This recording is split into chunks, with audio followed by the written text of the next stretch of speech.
நல்லா கவர். வாங்க மக்களே, வாங்க.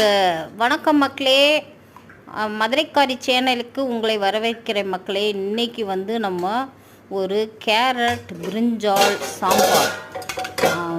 சாம்பார் தான் பண்ண போகிறோம். இப்போ பார்க்கலாம் மக்களே. பாருங்கள், சாப்பிட்டு பாருங்கள், செமையாக இருக்குது மக்களே. இப்போ நம்ம கடாய் வச்சிட்டோம். இதில் கொஞ்சம் ஆயில் விட்டுக்கலாம். எவ்வளோ சீக்கிரம் செய்ய முடியுமோ அவ்வளோ சீக்கிரம் பண்ணுற மக்களே. இல்லை கடுகு, உளுந்தம்பருப்பு போட்டுக்கலாம், வெந்தயம். இது நல்லா வெடிக்கட்டும் மக்களே.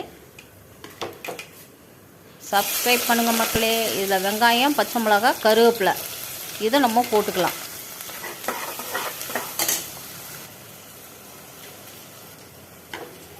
இது நல்லா ஃப்ரை ஆகட்டும். இப்போ நம்ம கேரட்டை போட்டுக்கலாம், கத்திரிக்காயையும் போட்டுக்கலாம். இது ஒரு கிண்டு கிண்டிடுங்க. அப்புறமா மூடி வச்சுட்டு அப்புறம் திருப்பி திறந்து தக்காளியை போட்டுக்கோங்க.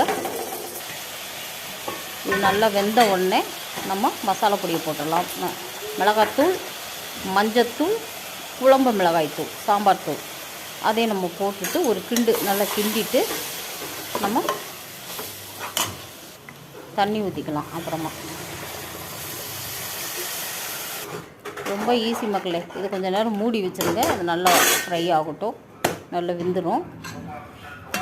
பருப்பு நம்ம இந்த பக்கம் குக்கரில் தனியாக வேக வச்சுருக்கோம்.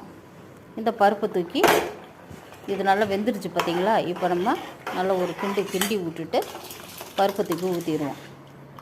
கொஞ்சம் புளியும் ஊற்றிடலாம், உப்பும் போட்டுடலாம். அவ்வளோதான் மக்களே சாம்பார். பெருங்காயம் இருந்தால் பெருங்காயம் போட்டுருங்க.